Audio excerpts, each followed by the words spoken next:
See what happens here.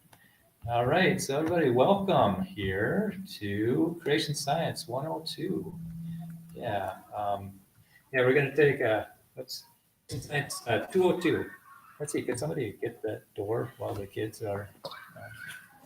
We'll cut down the distractions here. But welcome to Creation Science, and this is Central Minnesota's Creation Science Association, and we meet every month at 6 o'clock at the public library. And there's one day that we're going to have to adjust a little bit later. But tonight we're going to take a look at why was a biblical theory that makes accurate predictions ignored for decades? You know, that's a tough one, and I've been asking that a lot. And we're going to take a look at some of the documents that might explain some of that. And but first, let's get you up to speed on what's happening just recently. This is I just listened to this a few hours ago. They flipped the new dietary guidelines for Americans. That food pyramid has been tipped on its head. Yeah, and so they want you to have a lot of protein, dairy, healthy fats, and vegetables and fruits. And then way at the bottom, they want you to have whole grain. Okay, so that's changed. And it says they say avoid highly processed, packaged, prepared, ready to eat, or other foods that are salty or sweet, such as chips, cookies, and candy that have added sugars and sodium. And then it doesn't say cut down on stuff, reduce it. This is what it says. While no amount of added sugar or non-nutritional sweeteners is recommended. So 0, okay? Or considered part of a healthy or nutritious diet, one meal should contain no more than 10 grams of added sugar, which is like a fourth of a can of pop. So this is what they've said. And then just earlier this week, that I got off the high wire just a few hours ago. Okay, a few days ago, the CDC removed 6 diseases from the childhood vaccine schedule because Trump wanted us to compare ourselves with the European countries. And so now we're following more like Denmark.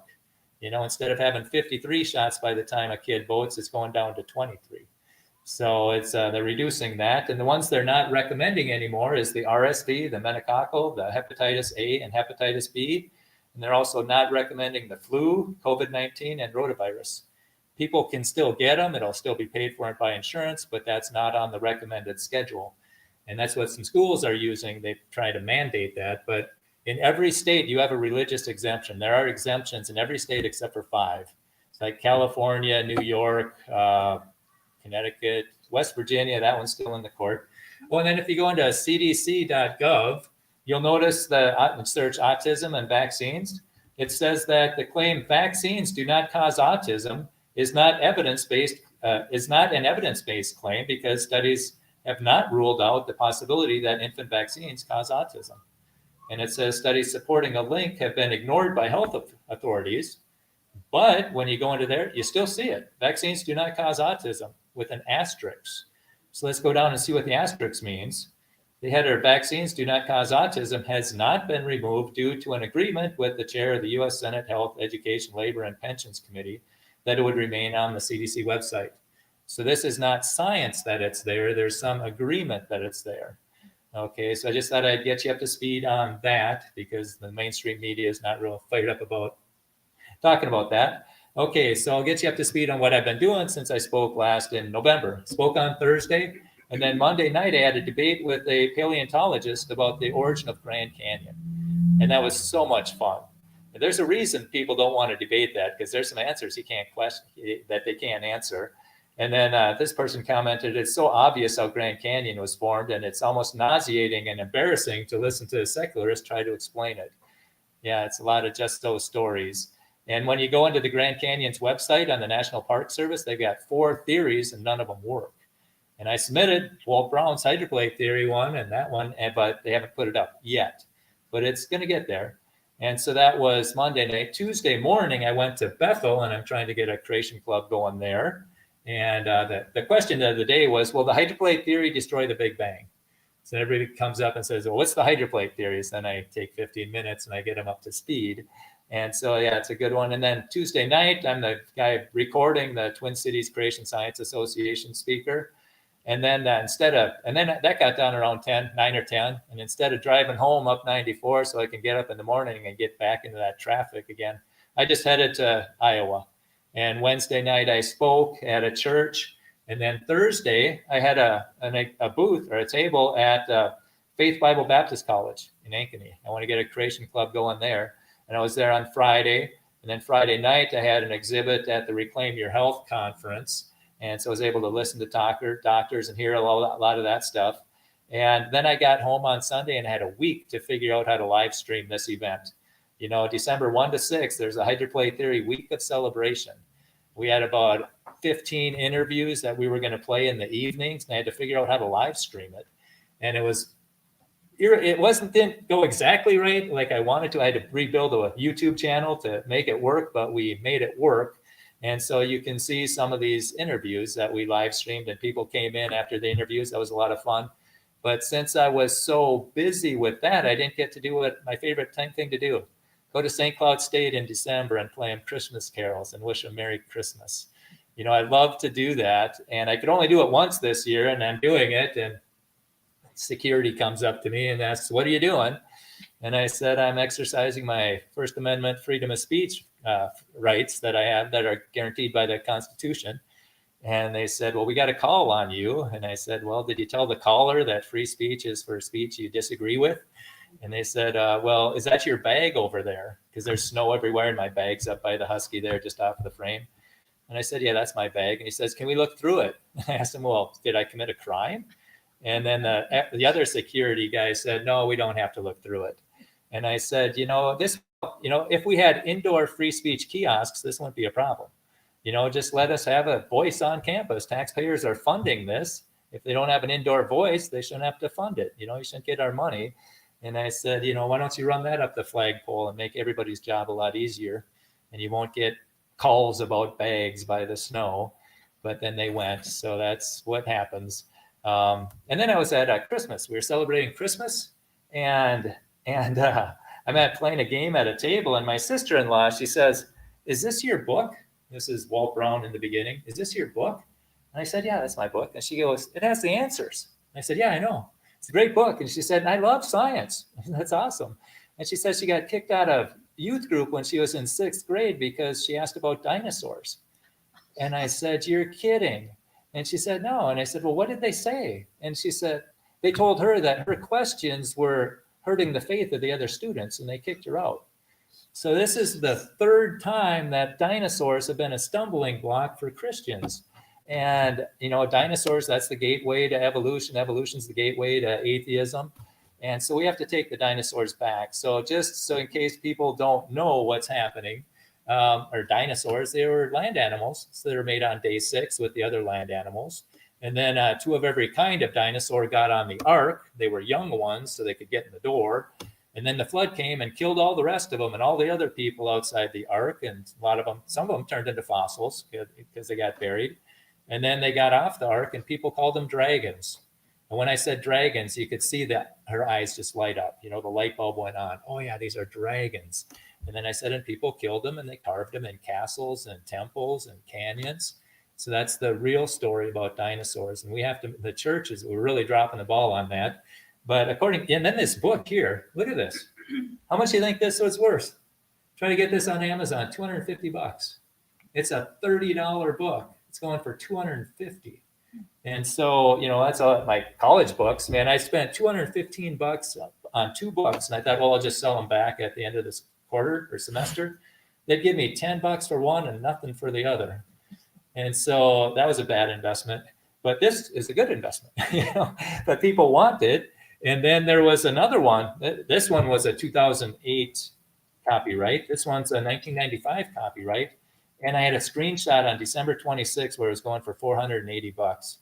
It's like, wow. And then I had a problem with my computer and lost it. Now on December 26th, it's $91. And these are used. So this theory has a lot of value to a lot of people. And so we did the week of the Hydroplate Week of Celebration.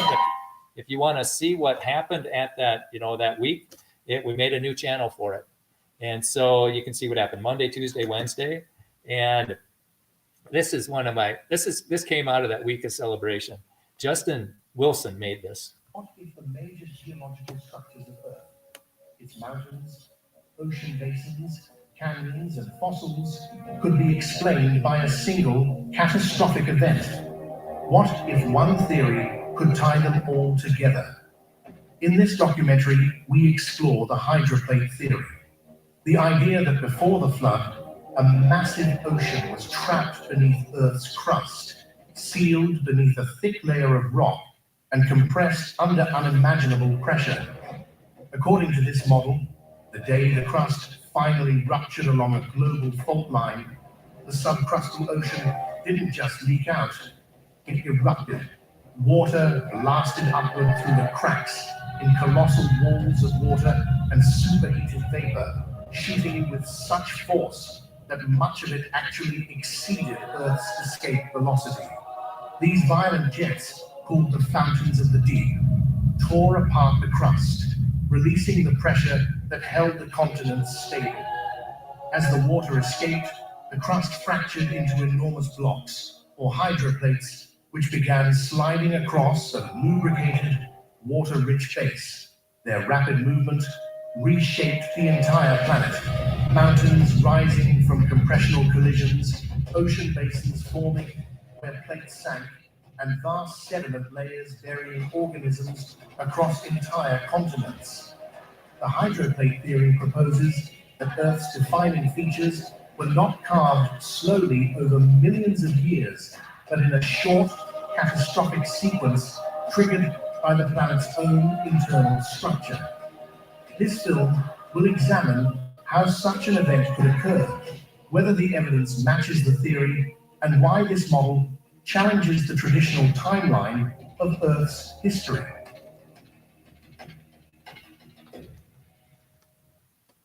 Yes, that's Justin Wilson. He made that, and just an incredible job. He wants to make a full length film, and so we've got a Give Send Go page called Hydroplate Action. If people want to help, get the hydroplate into society, and you go into Give Send Go and then Hydroplate Action. And this is a fighter pilot. I mean, I got to interview all these people. I never knew them before, and then you interview them, and they're just the neatest guys. When I was trained as a fighter pilot, the F-16, I was given training, I was given weapons that were both defensive and offensive in nature. And with the defensive weapons, I could help ensure my survival so that I could use the offensive weapons to complete the mission that I was given. And with the hydroplate theory, I was given very powerful weapons that I came to trust because I saw how successful they were in getting people's attention. And then he goes on to say how we're not equipping the people in the battle. We've got this theory that makes accurate predictions, and the people in the battle don't have it, so they're very limited on defending their faith and attacking the lies of Satan. And then he goes on to talk about, and one of the claims about Walt Brown, and you'll see this later in one of the emails, well, Walt Brown's not a geologist. Well, yeah, he studied under Bob Dietz. He's the guy who coined the term seafloor spreading. He's the guy who's one of the big hitters in plate tectonics. And he took classes at Arizona State so we could learn from him. And then they met every Wednesday for a couple hours and they discussed their theories. And I thought, what a great example. People with competing theories are friends. And I think that's the example that we need to get. We need to start working together. And this is the guy who made that video, Justin Wilson. And he got some of that footage out at Grand Canyon, and just a super guy. This explanation of the flood needs to be more out there. I think it should be the mainstream view because I think it's the truth. Some of the bit bias there. It explains so much logically, like scientifically, theologically.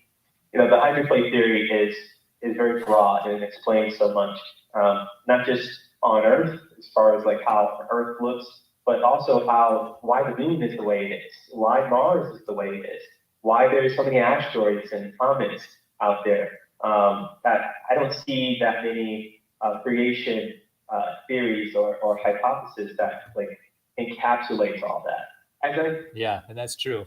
Those other theories, they can't hold a candle to the hydroplate with all the things that the hydroplate is predicting. And this isn't a highlight. This is Mike Snavely. He talks about, and you can hear these interviews there. We broke them into segments. He's taught Sunday schools, and it grew to over 200 people. Wouldn't you like your Sunday school to reach 200? Well, hey, give him a theory that makes accurate predictions. And then he got done, and they asked him to do it again. And this is Ellen McHenry, and she teaches. She says kids love the hydroplate. And what she's doing here, there's a three-dimensional map there. She's holding it up to the kids, And she asks him, kids, what do you think happened here? And then a little kid said, and he goes to the Pacific Ocean. He says, it looks like somebody had a big fist and punched the Pacific Ocean. And she goes, you're right. That's what happened, except it came from the inside. It got sucked down. It wasn't hit from the outside. But very intuitive. Adam Arrakowski, he says that seminaries are infected with modernism. That's where we're really dropping the ball. We got seminaries who are teaching that God didn't say, do what he said. And so that's got to change. And then Major Coleman, this is one I started out the week with. He's a professor at New York University, or a college, I think, in New York. And he was hooting and hollering about, the creation model and the hydroplate. And there was $20,000 he'd give anybody who earned a PhD in science to get in a written debate with Walt Brown. And nobody showed up to claim the money. They can talk big in the classroom, but when somebody calls them into the ring to defend it, they don't show up. And Walt Brown says, yeah, you can watch to see who's willing to get in a scientific debate. And the evolutionists didn't do it. And we can't even get CPT, catastrophic plate tectonics people, to have a roundtable discussion, with the strengths and weaknesses of each theory. They won't look at that. Okay, so why was a biblical theory that makes accurate predictions ignored for decades? This thing has been around since the 70s, and it's been ignored my whole life. And so why is that? Well, Jane Albright, she looked at all the documents and she interviewed a lot of the creationists, and this is what she said. He tried to figure out, what is this about? This makes so much sense. It agrees with the Bible, it agrees with physics. Why are these big creation organizations not excited to embrace a theory that can equip us, especially our students going to school, with arguments against evolution, and even in the Christian church community, arguments to get, well, there was no global flood and that sort of thing.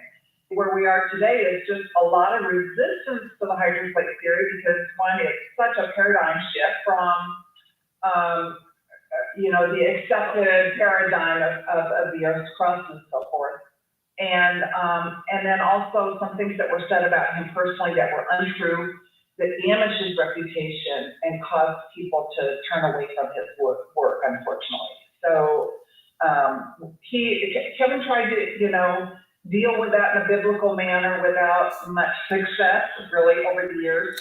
But Walt just kept pushing through and has made some remarkable work, even since then. Yeah, incredible. And the Kevin that she's referring to is Pastor Kevin Lee from Port Orchard, Washington, and he came across these documents. And this, I think, is the most powerful part of the whole week.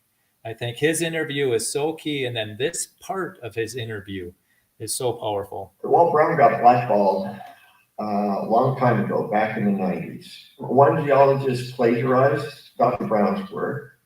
This geologist, when confronted by people saying, hey, you're saying what Dr. Brown said. And then he responded, well, yeah, he took my stuff. So he accused Walt. And now he never admitted this, but there was multiple witnesses to the fact that was true. Walt Brown wrote the head of a creationist organization that had the geologist as an employee. I read all the correspondence. It's all documented on my website. If you don't fix it yourself, then I'm going to go public unless you agree to binding arbitration. They agreed to binding arbitration. And then the day before binding arbitration, after talking to the lawyers of the creation organization, the lawyer said, you don't want to do binding arbitration. Wow. Tell them you'll only do mediation. And the mediator determined that the geologist was supposed to set the record straight by putting an errata sheet in his book. He refused to do so. It's really a very convoluted story.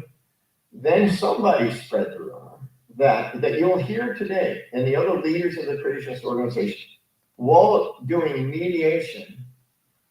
What they didn't say he came to do mediation with us because we plagiarized some of his stuff, and he told us to stop it because it was affecting other people's ministry. They said he was going to sue the creation or Christian creation organization. Everywhere I'm going, I'm talking to major creationists, what about the I mean, haven't you heard about the hydroplate theory? Why aren't you communicating? They're poisoned by this whole idea that Walt was the bad guy to ask for mediation on plagiarizing his material. And see, and I'm still oblivious to this. And so I read the letter to Walt. I go, Walt, what are they talking about? Well, that's just that he still wouldn't tell me. So then Walt says, well, then he came clean. He says, well, I can send you all the documentation if you want. I go, what? He goes, it was a mediation and everything else. And Brian, I'm literally in crisis mode because I'm thinking, he's hidden something from me. Yeah. He's a bad guy and he's hidden something from me. Sure. And so then I get this thick package and I sit down and I spread all these letters out in chronological order and I read them.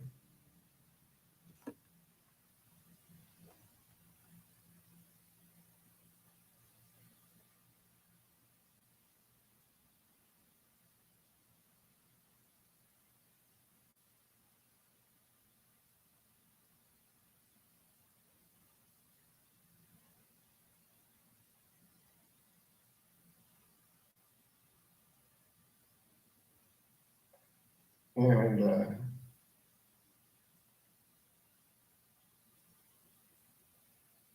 I was shocked.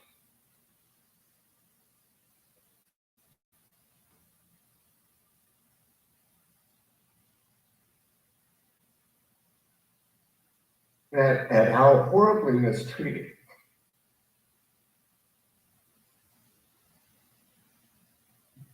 Dr. Brown was, and how unrepentant, unapologetic, unchristian these bigwigs were, these creation ministry bigwigs were. I mean, it just blew me away. I mean, it just shattered. And that's a can of worms that they don't want to open, and so they just kick it under the curb and ignore it. Well, when I did find out that instead of Walt being the plagiarizer, it was a geologist, famous geologist, and that they had lied about Dr. Brown and slandered him, then I decided, okay, I'm going to do what the Bible says. I'm going to go to him personally. You sin against me. You sin against the creation movement.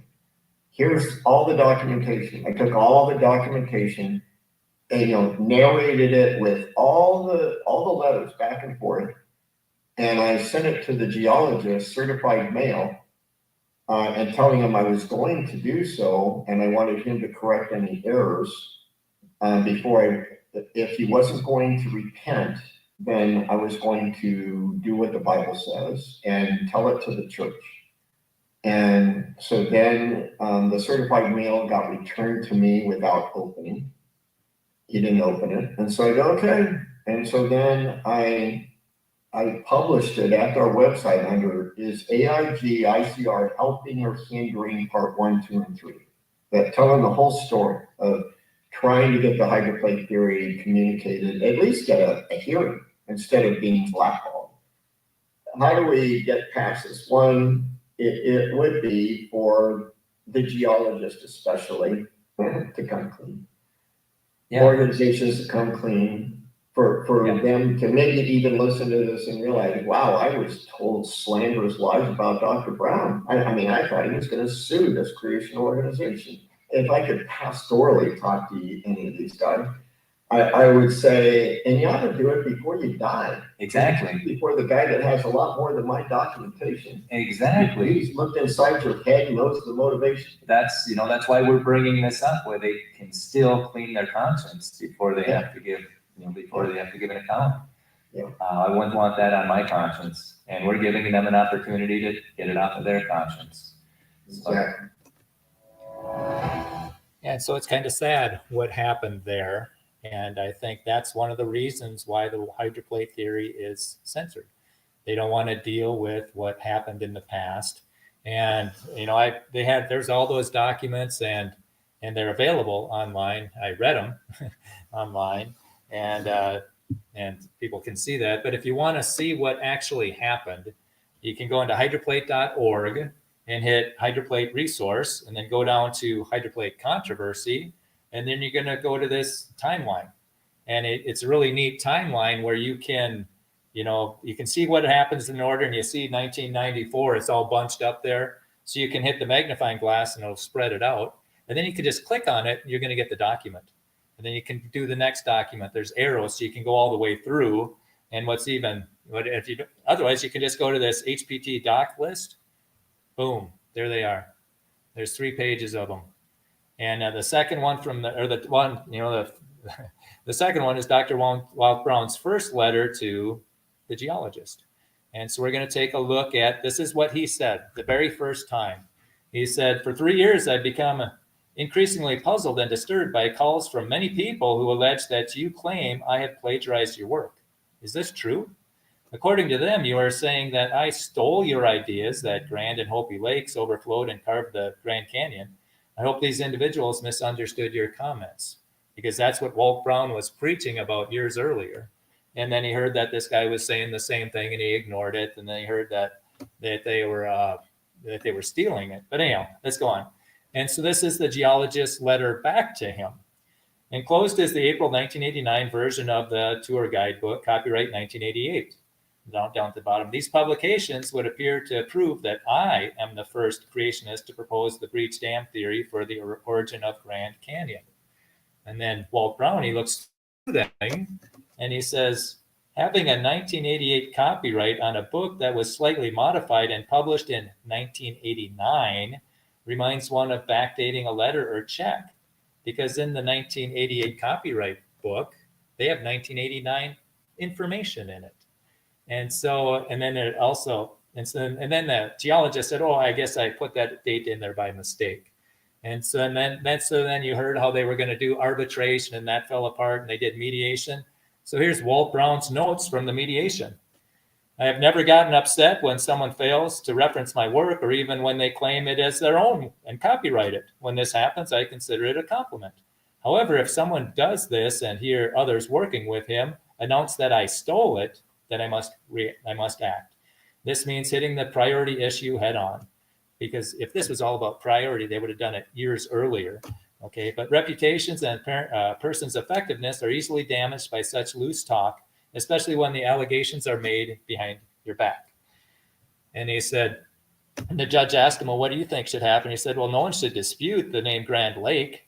I gave it that name in the summer of 1989, and the geologist used it from 1990 until his new book came out 6 weeks ago."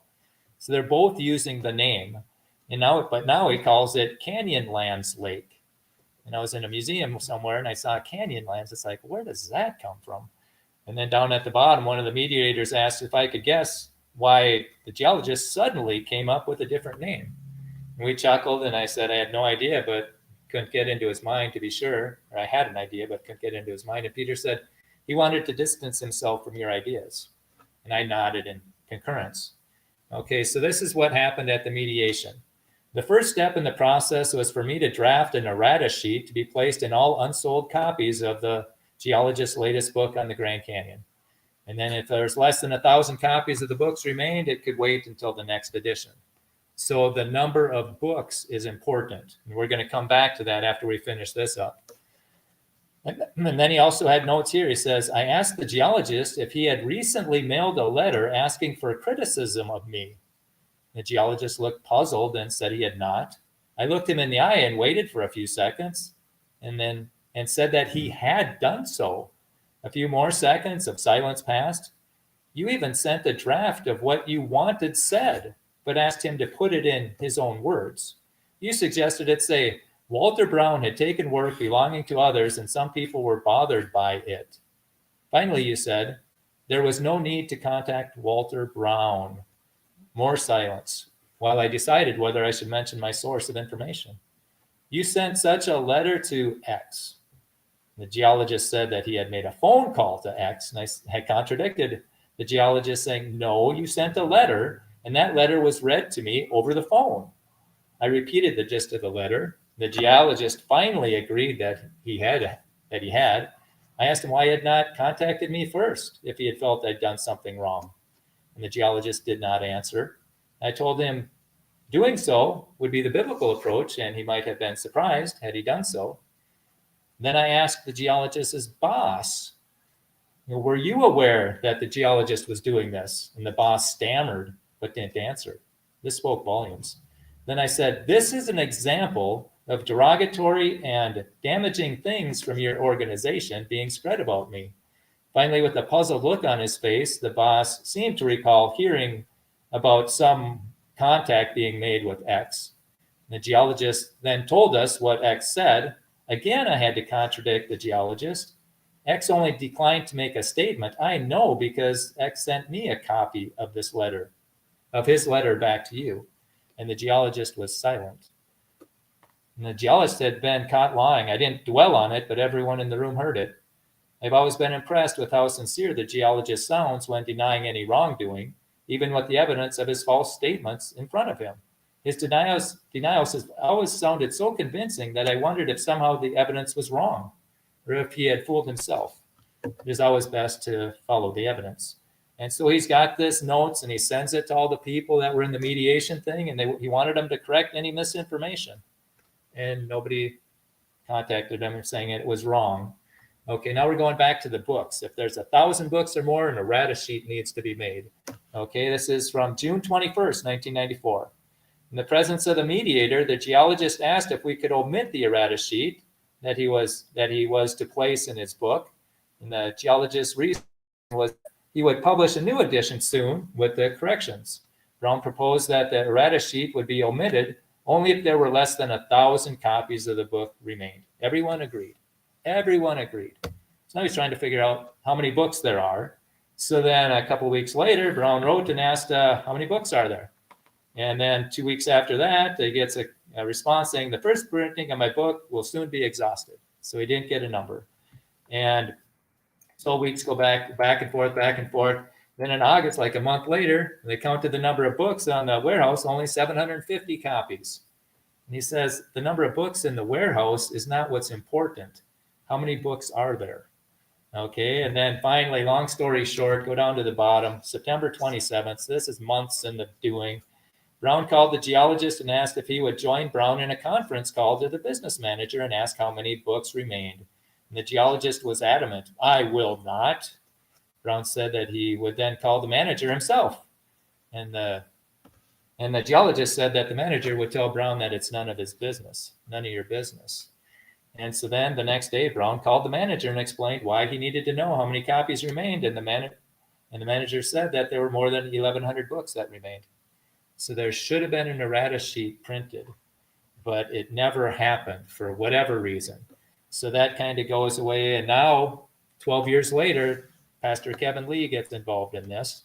And he writes to the organization that he was, that's kind of responsible for this. He says, greetings in the name of our precious Savior and soon coming King Jesus. I want to start by saying how encouraged I was during our lunch meeting on June 6, 2006, where we discussed creation ministry issues and Dr. Brown's hydroplate theory.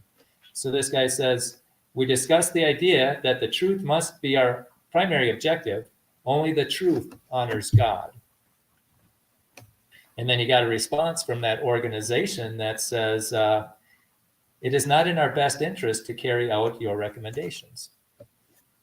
And so that was that one. And then there's this kid named Jeremy. He writes that organization and says, do you know Walt Brown? And he got a letter back saying the organization doesn't have an official position about Walt Brown's science. And then, but it goes on at the bottom to say that Dr. Brown is a physicist engineer, not a geologist or even a geophysicist. So again, he's not a geologist. That comes back. And then it says his ideas look very impressive to someone not trained, but believe me, they are utterly laughable to one who has any training in geoscience. So that's what they're saying about his theory. And so then Jeremy writes back to his credit and he says, I must say that the fact that your organization critiques would begin by saying something about Walt Brown's credentials as alarming. Instead of, it seems wiser to talk about his theory. Okay. And so then they get back to him and say, oh, you're mistaken. You're amiss in your idea that we attacked Dr. Brown. And then they did this stuff and they said some nice things about him. And then it goes down and says, his ideas look very impressive to someone not trained, in geoscience. So he's quoting from a previous letter, but that ... speaks volumes. And so then Jeremy writes back again, and he shows them what's missing in the ... His ideas look very impressive to someone not trained ... But believe me, they are utterly laughable to one who has any training ... in geophysics. And he says, Jeremy writes, is it just me, or does all this look very deceptive? So that's what's happening there. And then he writes another organization, Pastor Lee's letter, and it says that in our conversation, you told me that you were unaware of the prior accusations that so-and-so had plagiarized. And it goes down and says, you asked me to summarize my concerns and send them to you for you to forward to your legal department. So Pastor Lee sends him all the documents. This is on March 14th, 2008. Well, 2009 rolls by, nothing happens. And in the summer of 2009, nothing happens. So he sends a letter to the top dog at that creation organization and says, you have become involved in this dispute because your museum and other products of yours are featuring the plagiarized material. My detailed letter to so-and-so on March 14th, 2008 is a letter he requested, but was ignored. And so they don't want to deal with it. And then this is correspondence with the geologist. And this is Pastor Lee. He called up the geologist on September 1st, 2009 at his home, and he answered, and then the geologist answered, identified myself as Pastor Kevin Lee from Calvary Church at Port Orchard. He responded, hey, I got to go. Sorry, bye, and hung up. And then a little over a month later, on October 10th, we had a face-to-face meeting with the geologist during a lunch break for the Seattle Creation Conference. I introduced myself as Pastor Kevin Lee and stated that I had heard from a friend that that geologist wanted to talk with me, and that now was a good time if he agreed. The following were highlights of the conversation. He asked what we could talk about. I said we could start by discussing the need for him to come clean on his plagiarism, which is resulting in bad science. He did not deny that plagiarism. I contended that this issue was he continued that the issue was a matter of hearsay and gossip. I countered that it was not, and that it was all documented at our website using the geologist's own letters and words to prove his plagiarism and bad science displayed there. Okay, the geologist stated that he and Brown had signed an agreement about this dispute, implying that everything had been settled between him and Brown. I countered that a final resolution agreement was never signed and that the dispute was not resolved because the geologist refused to correct the record. The geologist then clarified that he and Dr. Brown had both signed the mediation agreement. I agreed, but pointed out that he then quickly violated the agreement by refusing to put an errata sheet in his unsold books, and also refused to change the name of Canyonlands Lake back to Grand Lake, which was the name he plagiarized from Dr. Brown and used in his own publication for over 2 years. Okay, and then the geologist countered that the mediator only recommended that he change the name to Grand Lake. I then reminded him that the mediator's first letter directed him to change the name to Grand Lake because it was Brown who discovered and named it. But after the first letter, the geologist bombarded the mediator with pages of federal requirements pertaining to the naming of lakes, which don't apply to extinct lakes. Only then did the mediator defer. Okay, but again, told the geologist that he thought the geologist should change the name of the lake to Grand Lake. I challenged him that his use of the federal requirements about the lake names was nothing more than a ploy to cover up his plagiarism. He did not refute the statement. He made an attempt to deflect my concerns by making additional false statements, which I countered with facts as documented in his own letters. I told him I was going to be informing 200 creation organizations about our posted documentation. He stated, you know more about this than I do, and walked off. So this is what Pastor Lee's attempt to do. And there is some headway being happened. That was in 2009, I believe. And this is in 2023, so 14 years later. I see HPT takes center stage at an creation organization. And you can hear about this at rsr.org, and the date is May 19th. And Pastor Lee was invited into a creation organization to present the hydroplate theory. And so there's hope, and he talks about it in his interview. The guy who invited him in, he says, hey, this is to fix an injustice. So there's people at the top who know what happened and they want to fix it, but there may be resistance inside the organization to keep it from being fixed. And so is it still happening today? Yeah, this happened last week. This is a post from Answers in Genesis. Churches should stand on the Bible, not feelings. And I posted, yeah, I agree. You know, churches should also reject secular ideas like evolution and plate tectonics. Why is a biblical theory that makes accurate predictions ignored? See, I put plate tectonics on the same level as evolution. They got just as much biblical support, you know, and that they're secular models. Evolution is a secular model. They slap a cross on it and they say it's theistic evolution and try and squeeze it into the Bible.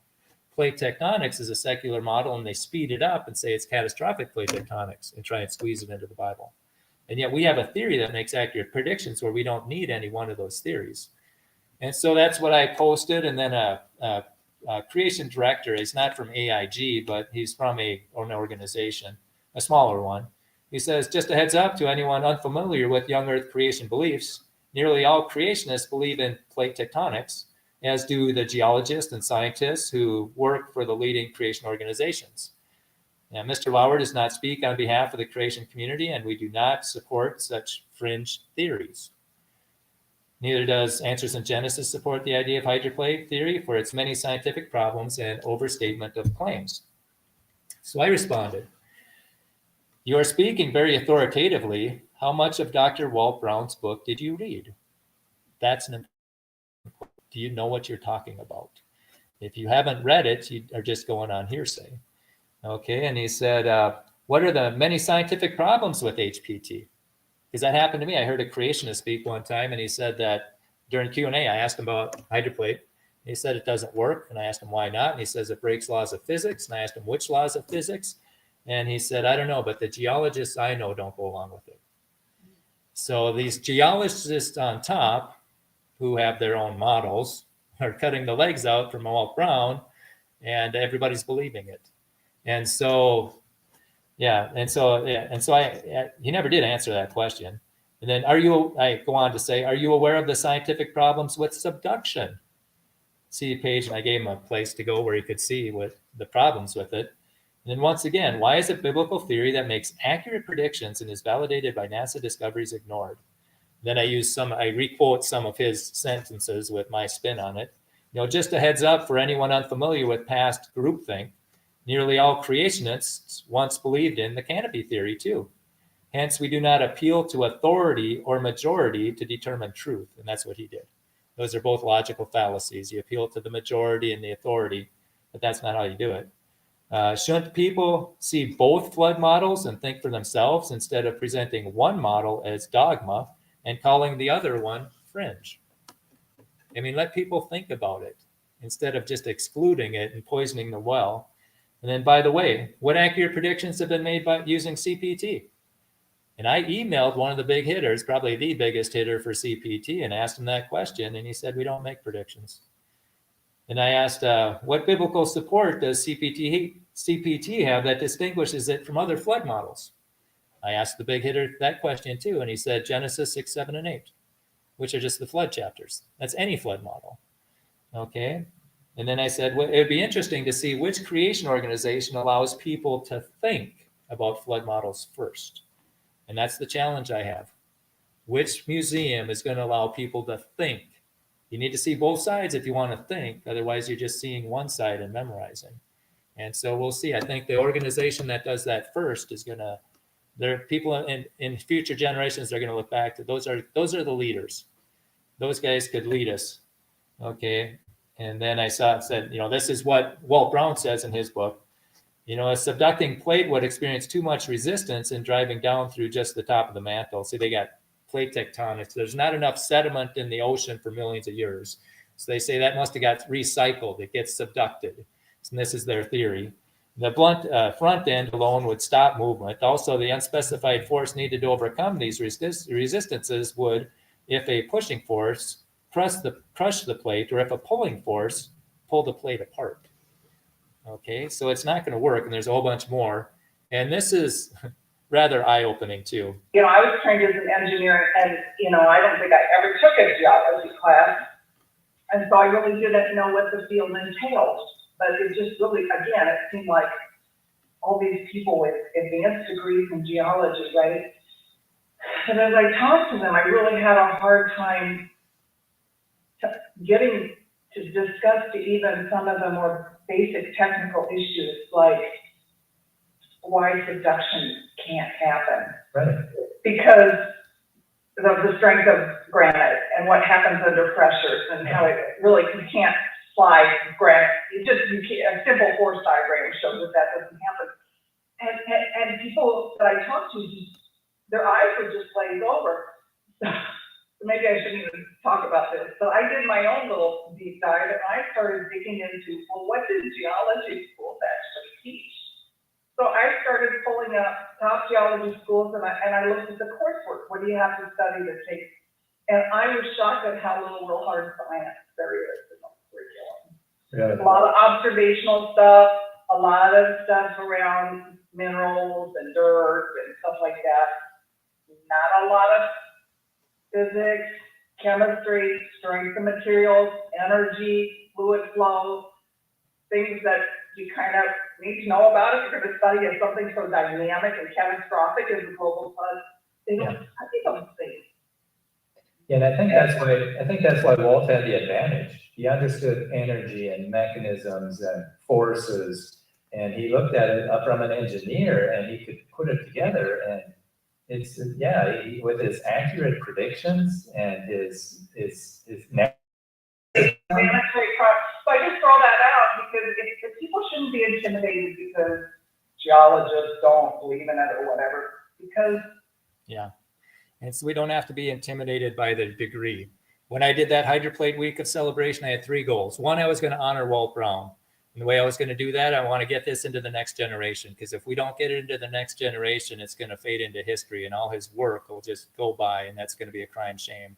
And we can't account, the secular scientists aren't going to do it. And it appears like the creation scientists aren't going to do it. So this has to be a grassroots movement. That was the intent of that week. Number 2, I wanted to give people an opportunity to think. You need to see both models if you want to think. And then number 3 is the hydroplate protocol. I want to have, Walt Brown, he writes about this. He says that before a paper gets published, that they should make predictions. Every paper should have predictions to see if what they're thinking is right. And especially accurate predictions. And so that's what I submit before somebody, or actually when you hear people speak, it's like, hey, what predictions have you made using that theory? Which ones are accurate? Which ones do you currently have? And if they don't have predictions, Walt Brown says that's weak science. That shows they don't have confidence in their theory. And he hits the ball out of the park on a lot of these. We're going to skip this conversation. But but anyhow, and here's another AIG post. As Christians, we use the Bible as the standard. And I said, Christian scientists ignore the Bible when it comes to flood models. The biblical theory that makes accurate predictions is rejected in favor of a secular model sped up. And it's going to be interesting to see how they answer that. They're not using the Bible for plate tectonics. They're not. And so, and Walt Brown, and this is kind of why I'm doing this. And then in Walt Brown's mediation notes, he brings up the 7 habits of highly effective people, which describes 3 levels of increasing maturity. First is dependence. Second, it's independence. And finally, third, it's interdependence. When you can work together, that's the highest form of maturity. And it's the boss and the geologist and I were independent, but we could accomplish much more if we were interdependent. Could you imagine if those museums were pushing up, had a display of all the accurate predictions of a biblical theory? How popular that display would be and how equipped the people would be coming out of those museums to stand up to the evolutionists? Could you imagine that? So if they would use Walt's ideas in their distribution system, their megaphone, man, I think it's game over. If we can get these 2 to work together, Big Bang's done. Because the Big Bang and their predictions are always wrong, and Walt Brown's predictions and NASA discoveries are on the money. And so that's what I'm trying to do. And they aren't working together because of this issue. They keep kicking it under the rug. And so I'm bringing it to the surface so they can deal with it. And hopefully there can be some reconciliation. And we aren't looking to tar and feather anybody. We just want this to be dealt with so that people can work together. And also so people have clear consciences too. And so that's the motivation And then on down at the bottom, or in the second line at the end of the paragraph, the geologist said he wished that non-geologists, meaning me, would stay out of his business. You know, it's the ultimate of groupthink. You know, you're not or elitism. You don't have the degrees, so we don't care what you think. And Major Coleman, teaches in the law school. He says that's like saying if you don't understand law, you can't vote. You know, and so this is the mindset that has to go away.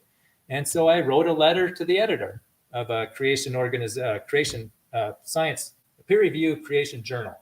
They had an article that came out that it said why it talked about olivine in meteorites and asteroids and comets, and it says, well, it can't come from the mantle. It can't be in basalt.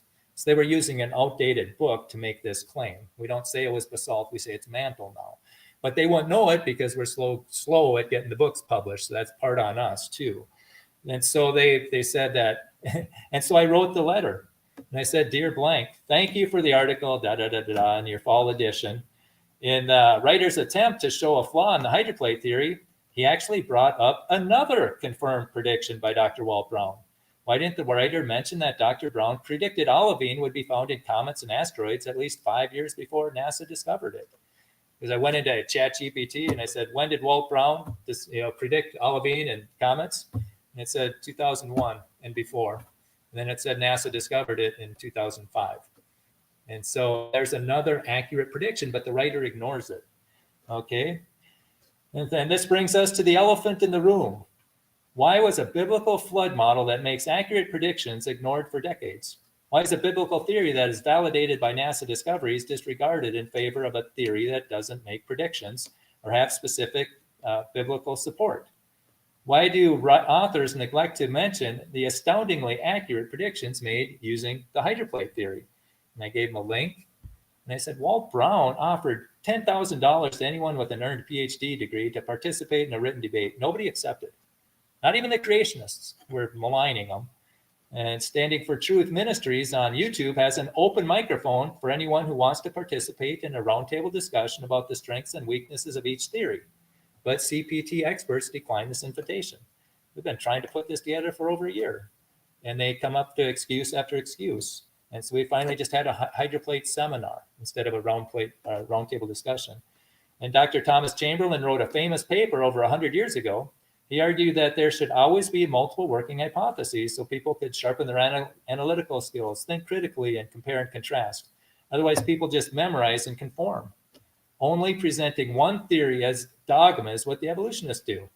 Christians should have a higher standard. Since there are two flood models, they should both be presented fairly so people can think critically instead of just memorize. Hopefully, creation organizations and museums will set the example and lead us out of the dark ages of consensus science. It'll be interesting to see who will be the first to let my people think about flood models. Yeah, that's all we're asking. We'll just let people think, and then the consensus science, that's a train wreck. We saw what happened in COVID. The consensus, you got to have the consensus, and those can be corrupt as can be. And now we're seeing there's even the consensus science in creation models with the flood. Nearly all the creationists believe in plate tectonics and all these. That's the consensus. Let's look at the theory. And what I'd really like is let's compare accurate predictions. And so that was asked, is there headway being made? And yeah, I was just interviewed on recapping the week of celebration for Real Science Radio. They interviewed me on Tuesday. They're going to air it at KLTT in Denver, 50,000 watt blowtorch of AM radio in the Rockies. But that's going to be, I think, a week from Friday. They're going to air that. And also, this is Alex Newman. He's got a pretty big microphone, pretty big influence. And this is what he says. I'm sure most of you learned in your government indoctrination, public schools. And I learned when I was in school, not in government school, but still in indoctrination camp, that there was plate tectonics.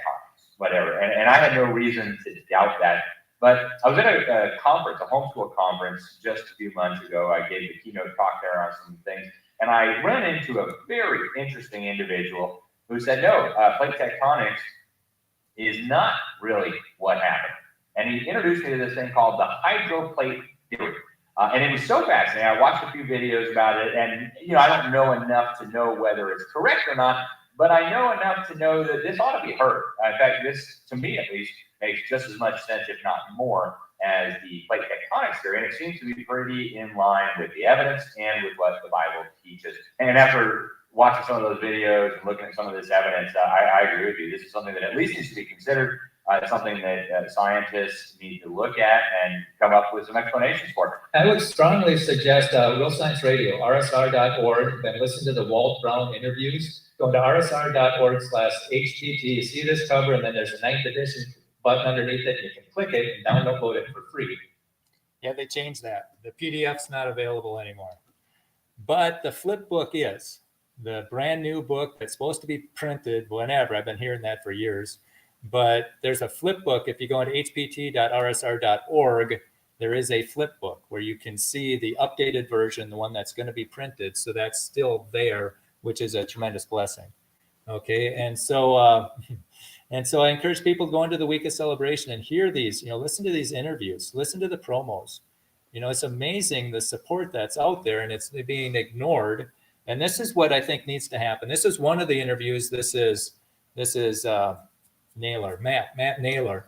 He's from Standing for Truth Ministries. They've got 30,000 followers, and he's really good at doing debates. They're sharp as can be. They're probably, him and Donnie Badinsky are probably the best young speakers out there as far as evolution, because they do debates all the time. They're always learning, and they host the debates. But this is what he says. These are probably the most important aspects of how we can promote something online. This is kind of like what we do over on Standing for Truth. We collaborate with others. We form a team. And when you bring together a team and more people that can think differently, you get more skills from other people. And younger people think different than older people. So you want to get a good age group difference, because younger people tend to live on social media much more. And so there's skills at being able to be in touch on social media. The next one would be target social media, news, and then make articles, and then any public talks that you can think of. Hydroplate theory should be taught at churches. And the main reason why is because we need to educate the parents. You see, kids might like it, but they're going to go off to school and they're not going to really know much about things. Matter of fact, that's one of the reasons we actually found that there's a massive falling away later. Content for kids, because they're the next generation. They're learning. They're like a sponge. They can retain information better than even you and I could. Practical application. They would be good to have like articles and things out there for people to come across. Yeah.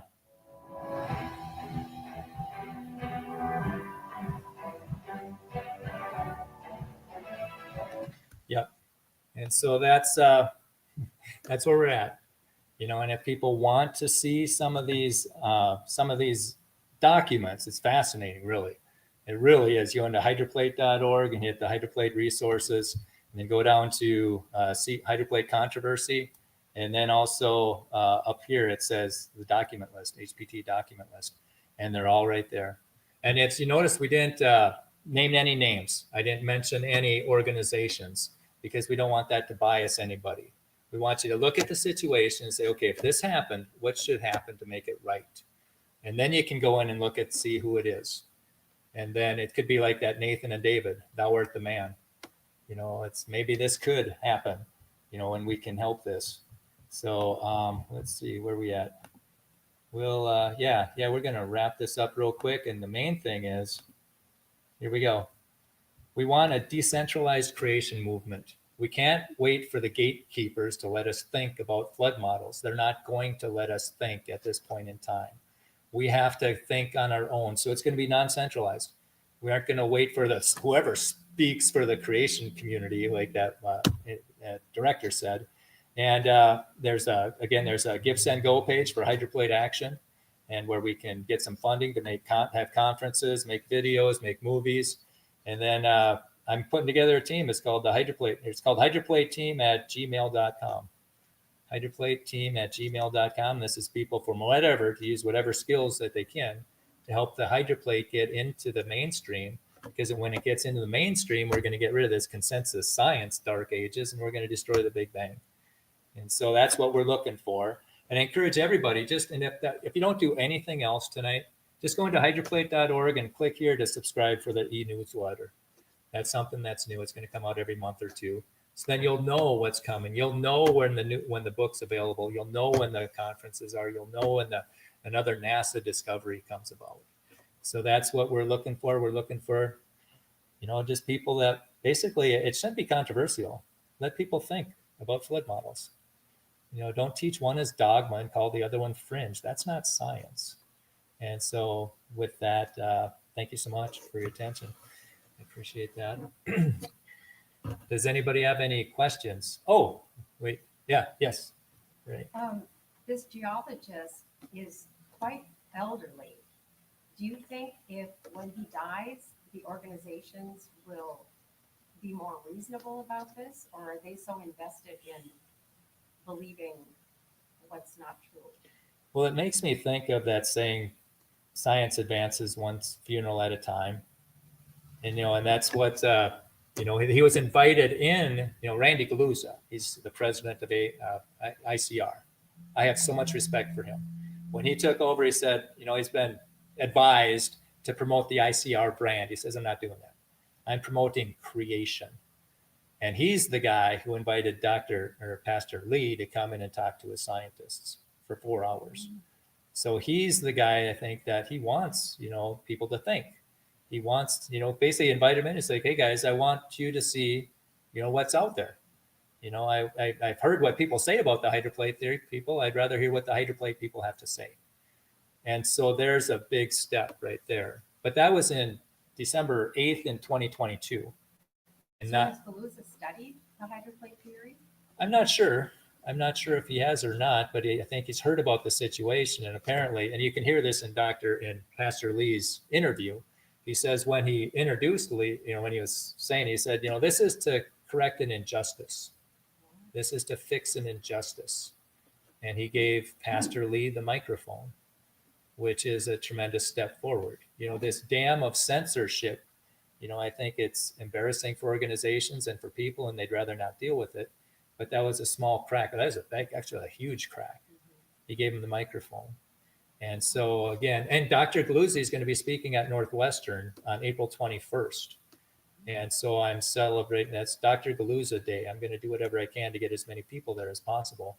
So that's something our club could think about carpooling down there. On April 21st, we'll speak at 7 o'clock at the University of Northwestern. I'm going to be doing a creation tour at the Como Zoo because International Community Sciences Creation Association or whatever, they were going to do a homeschool blast for people who are doing creation tours. It's like, okay, I want every homeschooler in this area to be at Como Zoo so I can tell them about Randy Galuza that night. I want to pack that room for Randy because he's the shining star. He's the example that's standing up. He wants it to be truth. And Pastor Lee was he was on a trip with Randy Galuza. And it was a Grand Canyon trip, if I understand this right. And it's at Horseshoe Bend, they're watching the sunset or something. He's talking to Randy Galuza. I might have that part wrong, but he said, wouldn't it be great if we could unite around truth? If all the Christians would unite around truth. And Randy Galuza was in agreement with that. Okay, and so it's got to be a grassroots thing. And so whatever you can do to get this out there, and we're going to do another week of celebration next year, the week before Thanksgiving. This one was a week after. We're going to do it before Thanksgiving so people can do their Christmas shopping. They can go into hydroplate.org, and we got merch. I don't know if you can see this. It says NASA scientists work for Walt Brown. And then on the back, it's got a whole bunch of accurate, things they discovered, and it works for, and so then you can get coffee mugs, you get bumper stickers, all that stuff. And so then your coffee mug says, never underestimate the power of supercritical water. And that can start a conversation. And so I'm encouraging Christians to vote with their money. If you're going to buy something, buy it from God's kingdom, not man's kingdom. And if we can do that, I think we can make an impact. That was kind of a long question, long answer to a good question. Any other questions at all? Yeah, it's an exciting time we're living in. We're seeing the Big Bang fall apart. We're seeing evolution fall apart. We're seeing the origin of life fall apart. And I think we're seeing plate tectonics fall apart. And it's all pointing strongly to the Bible. And now if we can just, again, it's going to be a decentralized creation movement. We can't wait for the gatekeepers to allow us to think. We got to start thinking on our own. And that's how we beat this dark ages of consensus science. It's so frustrating. And so, yeah, they're having a creation organization creation conference down in Pensacola this year. And I was going to go to the one in St. Louis last year, and the guy said, don't waste your time. Their minds are made up. Go to the homeschoolers. So that's what I did. But this year I'm going to go. And I made a call, and it's like, there's a church that wants me to speak the Sunday after, you know. And then on the way down, Baraboo, they want me to speak, Baraboo, Wisconsin. So we're planting these seeds wherever I go. And, you know, eventually there's going to be too many people asking questions about it. And it's like the emperor has no clothes. Or even Walt Brown, you know, he says, a scientific revolution seldom begins when it's opposed by the intellectual elites, you know. He says, but when a vast number of people realize they've been misled, the intellectual revolution can begin. So I'm trying to get as many people as possible to realize we've been misled. We've been misled by the evolutionists, and I believe we're being misled by the creationists with plate tectonics. And I'm just let people think. So if we go to hear Galuza speak Yeah. in April, Yeah. is it a good idea for us after the lecture to request that he look into hyperplate theory? You know, he spoke in Cambridge, last year. And I wasn't there, but somebody brought up the hydroplate during Q&A, and he had positive things to say about it. You know, a few years ago, I talked to Randy Galuza after when he was taken down and everybody's gone. And I said, you know, I was going to ask you about the hydroplate, but I didn't want to put you on the spot. And he goes, yeah, I appreciate that. You know, so just use your, if you want, I don't know, you know, but I think just our presence there, you know, and I you know, after I found out he invited Pastor Lee to speak there, I went and I heard him speak. I knew what he was going to say, but I just wanted to, I want to support him. And I afterwards I said, thank you for letting the hydroplate people speak at your organization. And he said, the hydroplate theory has been marginalized for far too long. And that's true. And yet it's still meeting resistance. And so, but yeah, Randy Galuza, just top-notch guy. And the neat thing about him is he says such powerful things so gently.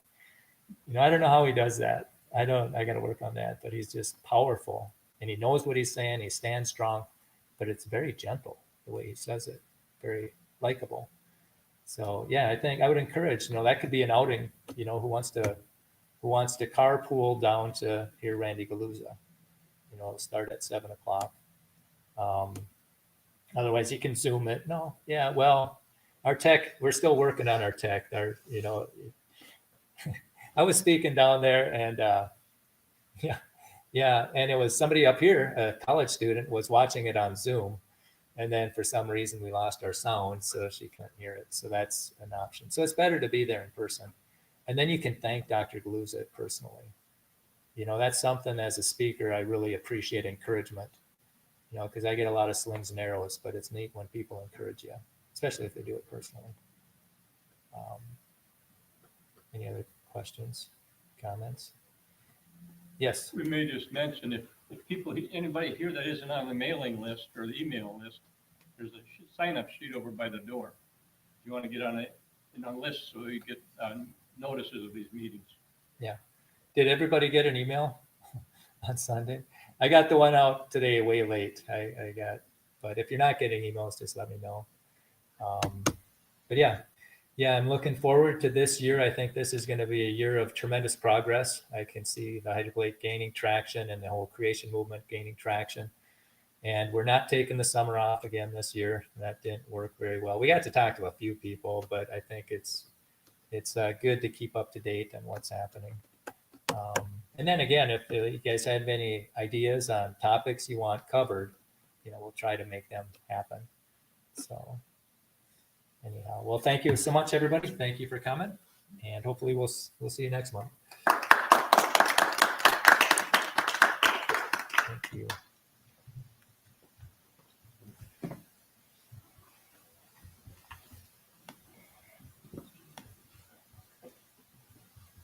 Oh, and you can go into my Solidify Your Faith YouTube channel and see if